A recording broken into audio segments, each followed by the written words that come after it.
प्रिय संस्कृत मित्राणी, नमो नमः। मैं दीपमाला उपाध्याय आप सबका स्वागत करती हूँ। आज मैं कादम्बरी के सुकनासोपदेश से टॉप 35 प्रश्नों को लेकर उपस्थित हूँ, जो कई बार परीक्षाओं में पूछे गए हैं एवं आगे भी पूछे जाने की संभावना है।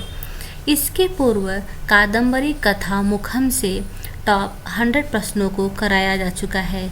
यदि आप अभी तक नहीं देखे हैं तो डिस्क्रिप्शन बॉक्स में प्लेलिस्ट का लिंक है, कृपया उसे भी देख लें। तो अभ्यास को स्टार्ट करते हैं। किस प्रकार का व्यक्ति उपदेश देने का पात्र होता है? तो सांसारिक विषयास्वाद से रहित, ज्ञानी, पठनशील, प्रौढ़ और सांसारिक विषयास्वाद से रहित। चंद्रापीठ के राज्याभिषेक के अवसर पर तारापीठ के मंत्री सुकनास चंद्रापीठ को उपदेश देते हैं। ये भी जानना चाहिए किसने दिया, सुकनास ने दिया। किसको? तो चंद्रापीठ को उपदेश देते हैं। कब? जब वो युवराज बनने जाते हैं उस समय यह उपदेश होता है।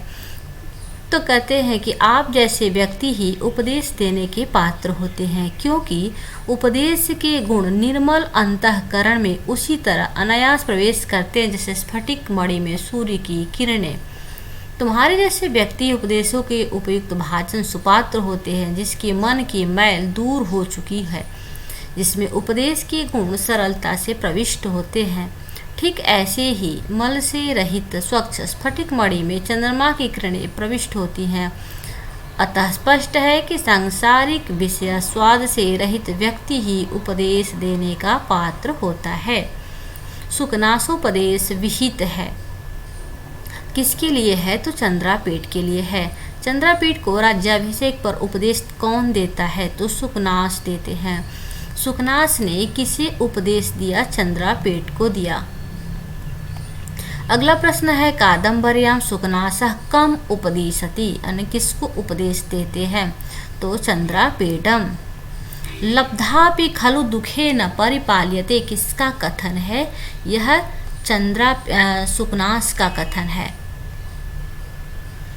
इस प्रकार के सूक्तियों को आप लोग विशेषकर ध्यान रखिएगा।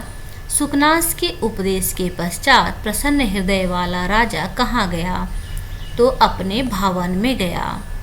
राजतंत्र शासन परंपरा में उपदेश दिए जाते हैं, तो राज्याभिषेक के अवसर पर उपदेश दिए जाते हैं। किसके गुण दोषों का वर्णन सुकनास ने किया है? तो लक्ष्मी के गुण और दोषों का वर्णन सुकनास के द्वारा किया गया है।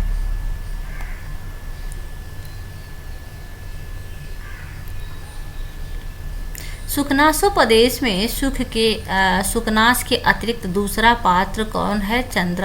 चंद्रापीठ है। सुकनासोपदेश में किस ग्रंथ का अंश है? अर्थात यह कादम्बरी का ही एक अंश है। सुकनासोपदेश किस ग्रंथ का अंश है? कादम्बरी का है। सुकनासोपदेश कादम्बरी का अंश है, तो इसके रचयिता भी निश्चित रूप से बाणभट्ट ही होंगे। सुकनासोपदेश में किसे अविनयों का घर नहीं कहा गया है? अविनयों का घर ऐश्वर्यम अतिमिरांधत्व। आगे दिया गया है कि सुकनासोपदेश में सुकनास ने चंद्रापीठ को युवराज बनने से पहले उपदेश दिया है। इन सबको याद से गर्भेश्वरत्व, जन्म से किसी व्यक्ति का धनी होना, अभिनव यौवनत्वम अर्थात नई जवानी, अप्रतिम रूपत्वम अर्थात अत्यधिक सौंदर्य, अनुपम सौंदर्य, अमानुष शक्तित्व, अलौकिक शक्ति। यह निश्चय ही एक बहुत बड़ी अनर्थों की महान परंपरा है, यानी इन्हें ही माना गया है अनर्थ की परंपरा। इनमें से एक भी सभी प्रकार के अवनियों, दुखशीलताओं का निवास स्थान अर्थात घर कहा गया है। तो इस प्रकार से इसमें ऐश्वर्यतिमिरांधत्व इसमें नहीं है, क्योंकि गर्भेश्वरत्वम, अभिनव यौवनत्वम, अप्रतिम रूपत्वम और अमानुष शक्तित्वम, इन चार को कहा गया है। सुकनासोपदेश में सुकनास कादम्बरी कथा में कौन है? तो ये सुकनास मंत्री है तारापीठ का। बिना जल वाला स्नान कौन सा है? गुरुपदेश। गुरु का जो उपदेश होता है वह बिना जल वाला स्नान होता है। सुकनास किस राजा का प्रधान अमात्य है?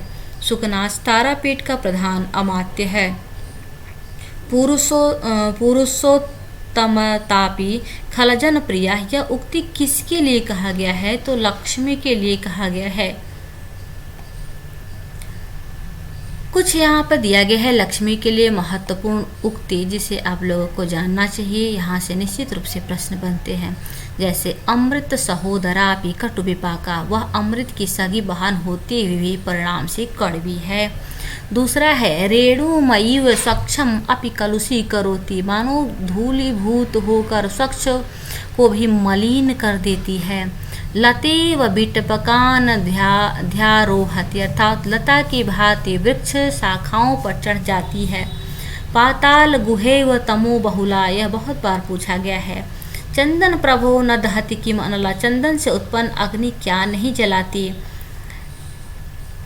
उत्पत्ति निम्नगा क्रोधावेग ग्रहणाम, लक्ष्मी क्रोध के आवेश रूप मगरमच्छों की उत्पत्ति के लिए नदी है।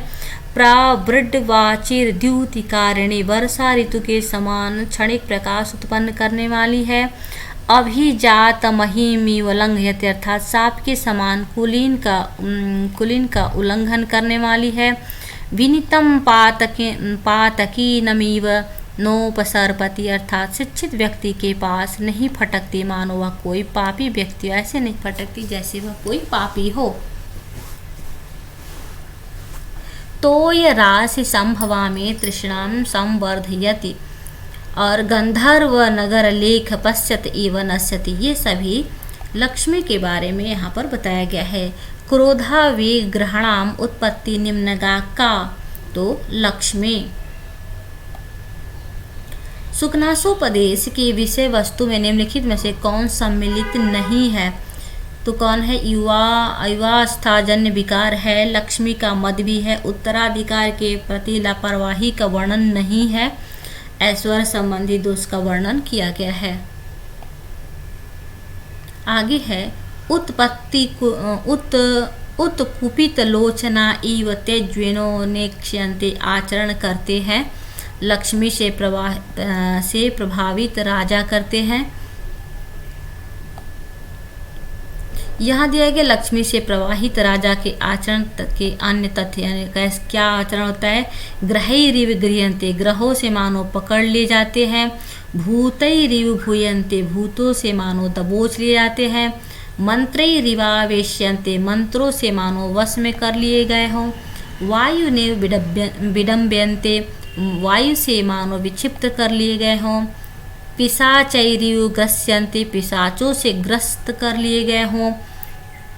मदन शरैरमार्हता इव मुख भंग सहस्त्राणि कुर्वते, कामदेव के बाणों से मर्माहत होकर मानो 1000 प्रकार की मुख भंगिमाएँ करते हैं। और कुलीरा इव तिर्यक परिभ्रमंती, के कड़े की तरह टेढ़ा मेढ़ा चलते हैं। शास्त्र जल के प्रक्षालन से निर्मल बुद्धि भी कालुष्य को प्राप्त होती है। कब होती है? यौवनारंभ में होती है। राज्य विषविकार तंत्र प्रदा राजलक्ष्मी सूक्ति उद्धृत है, तो सुकनासोपदेश से उद्धृत है। अगला प्रश्न है राज्य विषविकार तंत्र प्रदा है, कब? राजलक्ष्मी है। ऐश्वर्य तिमिरांधत्व, यह कथन किस ग्रंथ का है? सुकनासोपदेश का है।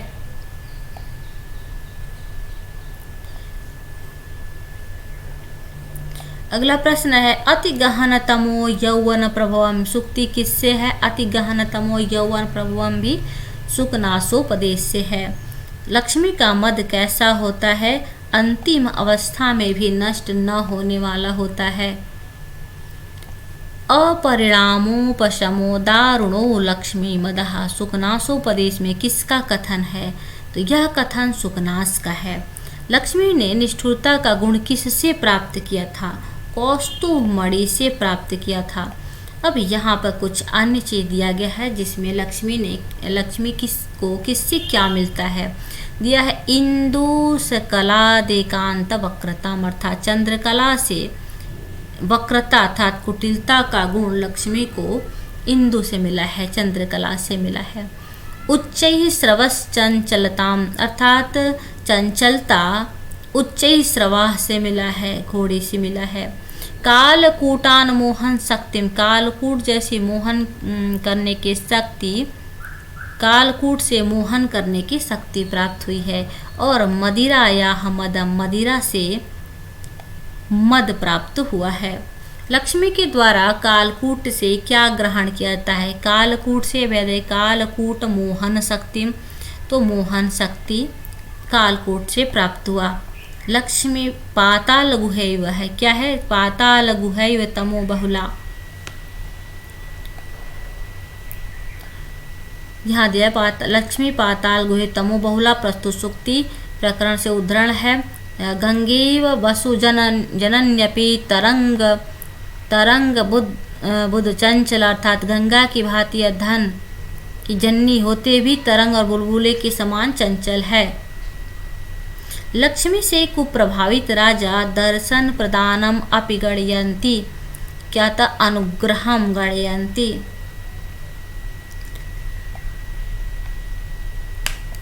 लक्ष्मी साधु भाव की क्या है? तो लक्ष्मी साधु भाव की बध्यशाला है। यहाँ भी देख लीजिएगा, बध्यशाला साधु भाव से, अर्थात साधु भाव की यह बध्यशाला हत्यागृह है। प्रस्तावना कपट नाटकस्य, कपट नाटक की यह प्रस्तावना है। कदलिका काम करेणः, यह लक्ष्मी कामदेव रूपी हाथी का कदली बन है। राहु जिह्वा धर्मेंदु मंडलस्य, अर्थात लक्ष्मी धर रूपी चंद्रमंडल के लिए राहु की जिह्वा है। लक्ष्मी के विषय में अन्य महत्वपूर्ण तथ्य क्या है? व्याध गीत इंद्रियम मृगाणाम, इंद्रिय रूपी हरणियों के लिए बहेलियों का गीत है। परामर्श धूम लेखा सच्चरित चित्राणाम, विभ्रम सैया मोह दीर्घ निद्राणाम, मोह रूपी लंबी निद्रा की विलास युक्त सैया है। निवास जीर्ण वल्लभी धन मद पिशाचिकानाम, पिशाचिकानाम, धर्म की अभिमान रूपी पिशाचिकाओं के रहने के लिए पुरानी अटारी है। तिमिरोद गति शास्त्र दृष्टिनाम, और पुरः पताका सर्वा विनयानाम, समस्त दुराचारों की अग्र पताका है। अपान भूमि विषय मधुनाम, विषय रूपी मध्य की पान भूमि है। और संगीत शाला भ्रुविकार नाट्यानाम, भाव मटकाने रूप अभिनय की यह रंगशाला है। इस तरह से इन विषयों से भी प्रश्न पूछे जाते हैं। राज प्रकृति कैसी होती है? तो राज प्रकृति बिह्वला होती है। कौन सा राजा सिद्धादेश होता है? आरूढ़ प्रताप सिद्धादेशः भवति, यह आरूढ़ प्रतापो राजा त्रैलोक्यदर्शिव सिद्धादेशो भवति। किस प्रकार के राजा का आदेश सिद्ध योगी के समान सफल होता है? तो आरूढ़ प्रताप वाले राजा का। धन्यवाद। इस प्रकार से यहाँ पर सुकनासोपदेश से 35 प्रश्न पूर्ण हुए। उम्मीद है कि आप लोगों को समझ में आया होगा और यहाँ से निश्चित रूप से प्रश्न बनने की भी पूर्ण संभावना है। धन्यवाद। मिलती हूँ फिर अगले वीडियो के साथ। नमस्कार।